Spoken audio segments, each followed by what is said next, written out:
Boa noite a todos e a todas.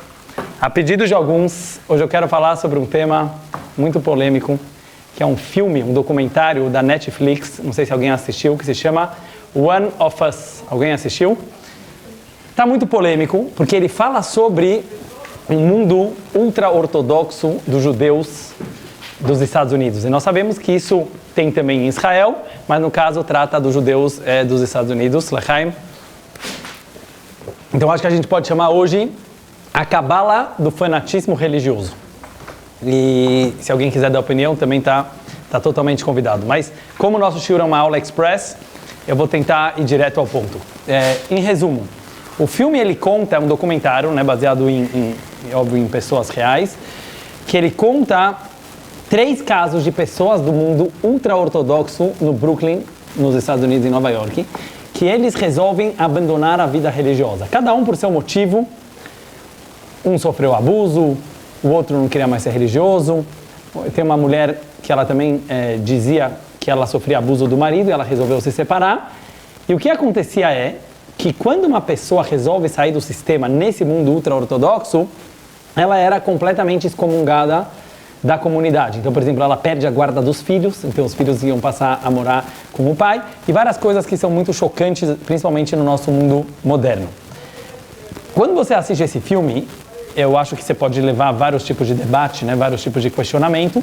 O primeiro que muita gente fala, isso é a realidade? Em primeiro lugar, a gente está falando de centenas de milhares de pessoas que vivem num sistema muito diferente no mundo de hoje. Por quê? Eles moram em Nova York, imaginam isso, uma das cidades mais modernas do mundo, mas é praticamente um gueto. Eles vivem sem, alguns, a maioria deles, sem ter acesso à internet. É proibido, mostra até no começo do filme que eles lotam um estádio de beisebol americano, com milhares de pessoas, fazendo uma campanha contra o uso de celulares e internet. Quer dizer, eles são pessoas que resolveram viver nesse mundo, mas fora do mundo. Então, alguns questionamentos, né, que eu quero perguntar para vocês. Em primeiro lugar, essa realidade que eles mostram no filme, para quem assistiu, de pessoas que ficam insatisfeitas, infelizes com o sistema e resolvem sair, é verdadeiro? É uma minoria das minorias? Não é tão minoria assim? Será que tem muita gente infeliz no sistema que gostaria de sair e não tem oportunidade? Porque o que eles mostram lá? Que uma pessoa que resolve sair não tem as ferramentas para se dar bem no mundo lá fora. Eles mal sabem falar inglês. Eles mal sabem nenhuma profissão, não aprenderam nenhuma profissão. Então é trágica a situação. Então tem até uma organização que eles mostram no filme que ajudam pessoas que saíram do caminho ortodoxo a se adaptarem ao mundo moderno. O que eu queria ver hoje com vocês, eu sei que o filme, só para falar, ele é muito polêmico, e eu vi muita gente discutindo e levando para os dois lados. Quer dizer, tem gente que achou que o filme é um pouco tendencioso, no sentido de querer só mostrar o lado negativo que teria nessas comunidades ultra-ortodoxas e não enfatiza os vários lados positivos que também podem ter em você viver numa comunidade assim. Mas tem muita gente que acha não, que simplesmente a mulher mostrou uma realidade que está sendo escondida às vezes, então tem uma grande importância de você realmente apontar o dedo e mostrar quais são os problemas que acontecem lá, como acontecem no mundo inteiro, mas que precisam ser demonstrados e não encobertos. O que eu queria entrar hoje, afinal estamos numa aula, eu queria entrar com vocês num aspecto mais espiritual e essencial que tem por trás. Porque quando eu assisti o filme eu também achei ele muito chocante, mas para mim não foi tão chocante. Por quê? Porque eu já assisti vários documentários que mostram a mesma coisa. Por exemplo, na televisão de Israel, isso aqui passa direto para quem já assistiu televisão em Israel. Não é uma coisa nova e não é uma coisa tão rara assim. Na minha opinião, não é uma coisa tão rara. Como todo sistema, você tem aqueles que gostam e tem aqueles que querem sair do sistema e querem mudar de estilo de vida. A pergunta é, quais são as ferramentas que eles têm para fazer isso? Então, em Israel, isso aqui é muito comum. Como esse documentário, One of Us, foi feito pela Netflix, então ele foi assistido por muito mais gente, por isso que agora ficou mais polêmico esse tema. Eu queria ver com vocês uma questão que, para mim, chamou a atenção, que eu acho que é a mais profunda e verdadeira, que é assim, por que realmente tanta gente quer sair do sistema? Porque, na minha opinião, esses 2% que eles falam lá no filme, que são os que querem sair do sistema, são aqueles que têm coragem de fazer isso. A grande maioria que vive numa bolha não tem coragem de sair da bolha, por vários motivos, porque normalmente ele vai se ferrar fora da bolha, como o próprio filme mostra. Então, isso que eu queria analisar com vocês. Será que tem muita gente que vive num certo sistema? E isso cabe tanto num sistema ultra-ortodoxo em Nova York, mas será que às vezes nós mesmos aqui no Brasil não vivemos numa bolha? Será que talvez todo mundo não vive numa certa bolha, que a gente tem certos comportamentos, que a gente pode se achar super liberal e moderno, mas no final das contas, você tem medo de questionar o sistema e você tem, às vezes, falta de coragem de sair dele. Óbvio que não é igual, porque lá no caso, né, é um sistema tão fechado que a pessoa, às vezes, ela quase não tem oportunidade de fazer alguma coisa diferente. Mas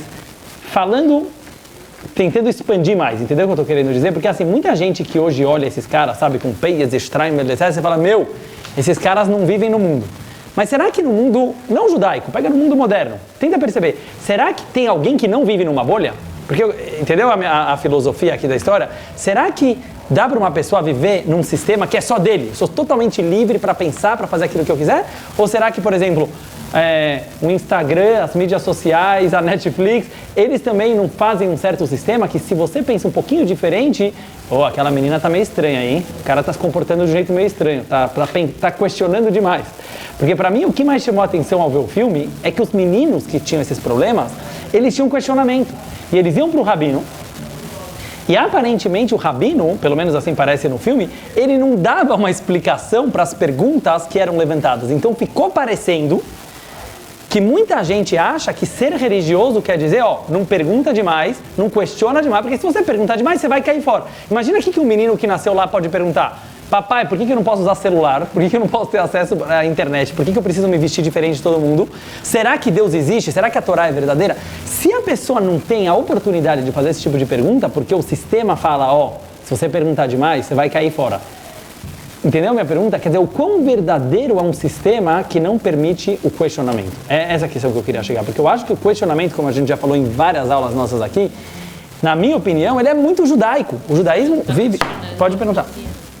Eu estou questionando a ortodoxia cega. Vamos analisar o que eu considero como ortodoxia cega, né? Porque a palavra ortodoxa, apesar que ela é muito usada hoje para definir o mundo de pessoas que querem cumprir Torá e mitzvot à risca, eu não gosto da palavra ortodoxo, certo? Porque a palavra ortodoxa, ela nem nasceu do judaísmo, ela nasceu de outras religiões, mas ela está querendo mostrar alguém que segue à risca aqueles princípios e não aceita nenhum tipo de modificação. Já o reformismo, por exemplo, que são outras linhas religiosas, inclusive eles mostram no filme que algumas pessoas acabaram indo para sinagogas reformistas, são pessoas que acreditam que pode sim se modificar tradições e leis. Então, nesse aspecto de ortodoxo, eu sou um ortodoxo, certo? Porque eu não acredito que você pode mudar nada da Torá.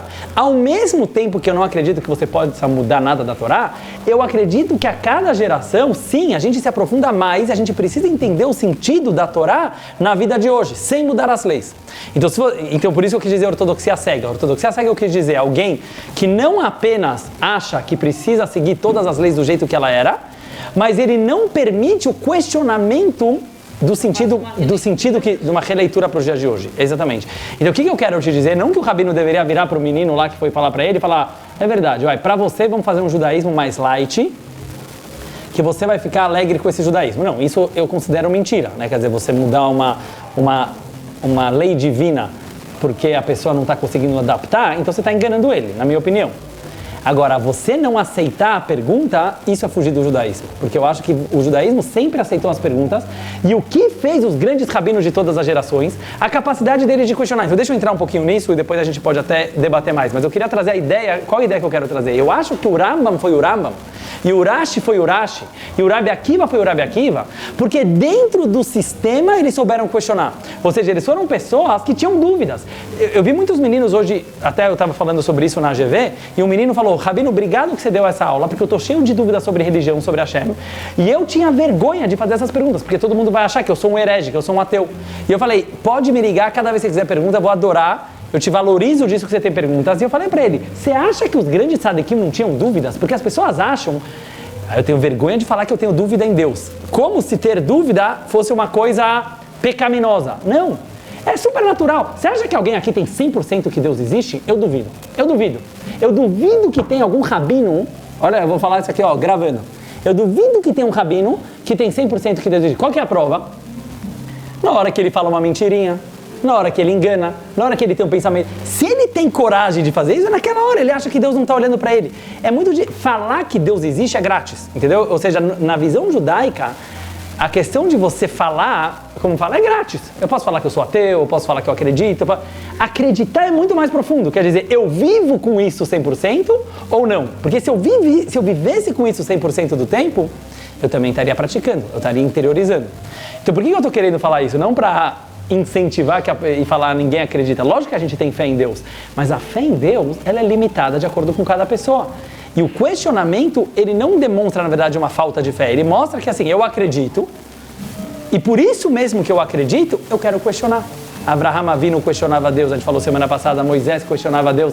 Quer dizer, tirar essa contradição entre acreditar e poder ter dúvidas. A própria Torá apresenta muitas dúvidas. Posso dar um exemplo? Um lugar fala, Deus fala, eu amo todos vocês, sou um Deus piedoso, perdoo todo mundo, tenho muita paciência e nunca fico bravo. Aí 3 minutos depois a Torá fala, e Deus se irritou muito com o povo judeu e resolveu exterminar todo mundo. Se não te dá um nó na cabeça, então você não está lendo o mesmo livro que eu. Entendeu o que eu estou querendo dizer?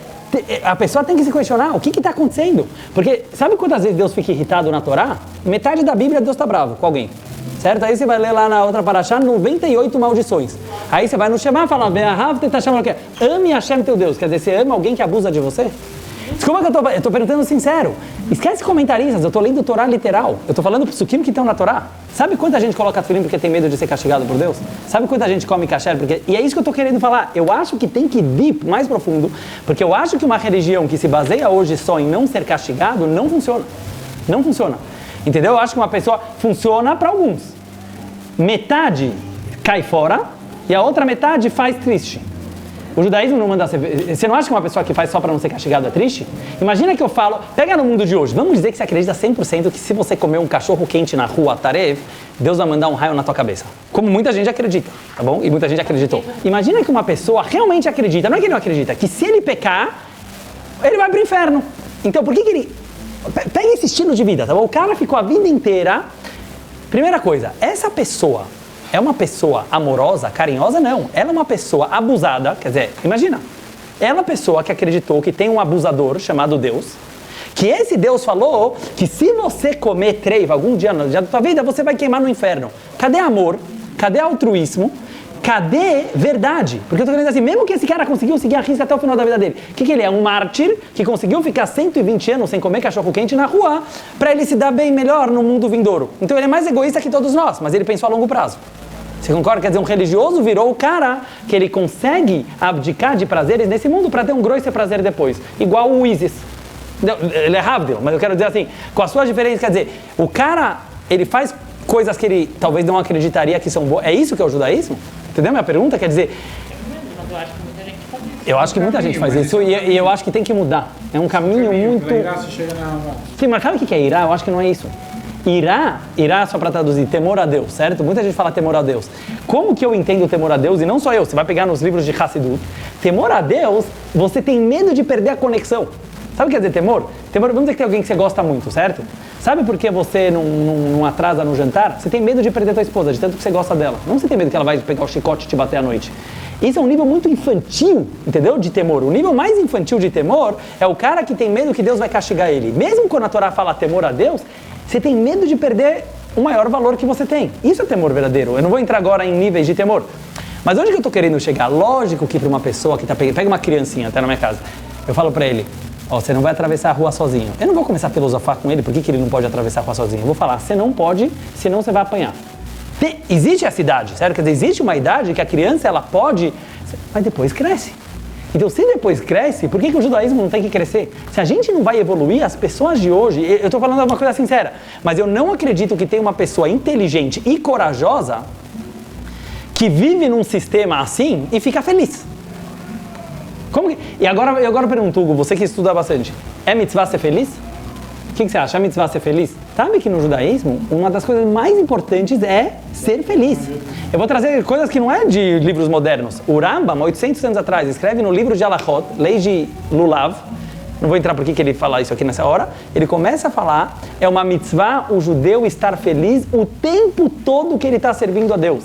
Na hora que um profeta, sabe o que é um profeta? Um cara que falava com Deus. Se ele estava triste, Deus não falava com ele. Vocês não têm ideia do nível que a alegria é importante no judaísmo. E ele começa a falar que o rei Davi, quando estava se conectando com Deus, ficava tão doidão que ele começava a tocar harpa e ele começava a rodar e rolar assim no chão. E o Rambam fala, e um Chacham, um sábio, que ele é shomer alakavod, que ele quer guardar a honra dele e não extrapolar na alegria, isso vem da arrogância dele. E o Rambam começa a contar que no Simchat Beit HaShoevah, em Sukkot, que era no templo sagrado, os grandes tzadikim começavam a jogar tochas de fogo. O que quer dizer isso aqui? O sentimento de alguém que está ligado com Deus é pura alegria e extrapolação. Então, isso que hoje em dia muita gente acha que ser religioso é ficar com a cara assim, ó. Sou muito ortodoxo. Isso não é judaico. Não, eu sei que parece que estou zoando, mas é importante enfatizar. As pessoas acham que fingir de triste, entendeu? Falar, estou sofrendo por um bem maior, e é isso que leva, na minha opinião, a comportamentos igual os que você vê no filme, que acaba saindo. Então, assim, a gente peca, lógico que a gente peca, a gente faz coisa errada, sim, mas a gente está na luta.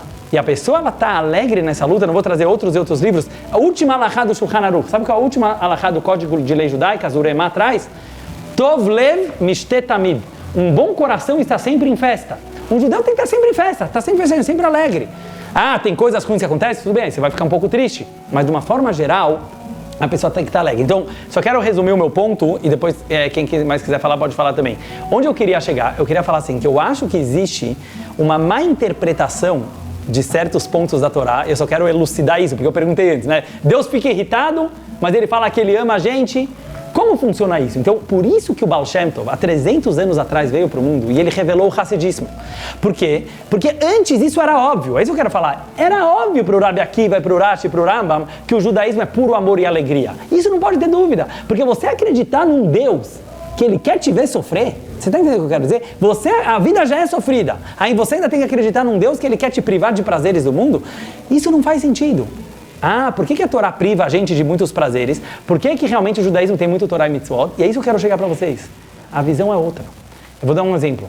Sabe quando você descobre um novo prazer na vida, seja ele qual for, ou uma relação que ela te mais íntima, que perante ela, tudo que você tinha até agora não vale mais nada. Existe isso, sabe? Você descobriu um novo prazer. Eu vou dar até um exemplo físico. A criança gosta de pirulito, certo? Quando o cara descobre que dinheiro é melhor que pirulito, ele não quer mais pirulito, certo? É uma coisa natural. Você não precisa chegar para ele e falar, não queira pirulito, agora o negócio é dinheiro. Não, o cara já sabe, ele está na GV, ele está lá trabalhando, ele está estudando, ele quer entrar para o business. Onde eu quis chegar nesse exemplo? Que quando para você tem um prazer muito maior, quando você tem um prazer muito maior, os prazeres menores, para você, certo? Eles viram nada perante aquele prazer maior.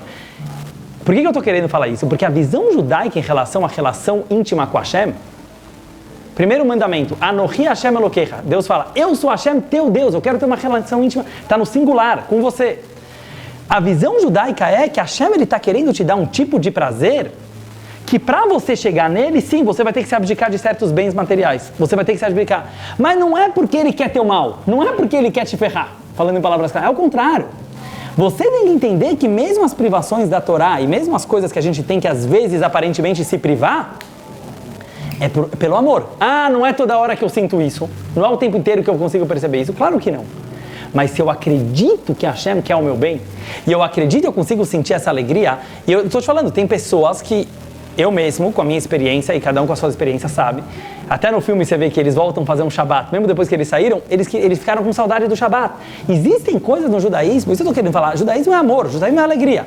Quando a pessoa sente isso, ele não tem vontade de se desconectar disso. Eu só quero finalizar falando o seguinte, então por que Hashem fica nervoso na Torá? Só quero dar um exemplo pequeno.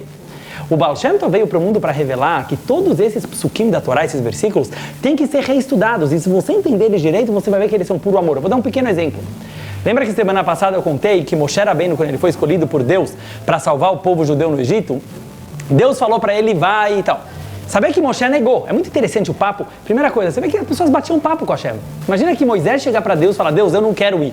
Imagina hoje em dia, Deus fala para você, Kátia, vai lá e faz isso. Você fala, Deus, não estou afim. Moisés falou, Hashem, eu não quero ir, porque eu sou gago. Deus falou, você vai assim mesmo. Eu sou, porque ele era humilde, você vai assim mesmo. E o Rashi fala que ele ficou uma semana enrolando Deus, sem querer fazer a missão dele. No final, está escrito, Vaihar af Hashem be Moshe. Deus ficou nervoso com Moshe e Moshe foi. Pega Agora, na nossa cabeça, seja lá como você imagina Deus, o que você vê dessa história? Sabe o que vai aparecendo? Um filhinho que a mãe dele fala, filho, faz a lição de casa. Aí o filho fala, não, vou jogar videogame. Faz a lição de casa. Não, agora eu vou brincar com meus amigos. Até que a hora a mãe perdeu o controle, certo? Lose control. Ela perdeu totalmente o controle. Ela fala, você vai e acabou. Aí ele fica com medo da mãe e vai lá e faz. Será que é isso que a Torá está contando? Então veio o Rebbe de Kotzk, aluno do Baal Shem Tov, e ele explica, só quero dar uma pequena explicação como você pode olhar a Torá toda diferente. Não está escrito Deus ficou nervoso com Moshe. Não existe, acha que Deus pegou um pau lá em cima e falou, Moshe, ou que você vai que eu vou te matar? Como foi o papo? Vaichar af Hashem be Moshe. Vaichar af em hebraico quer dizer esquentou, esquentou.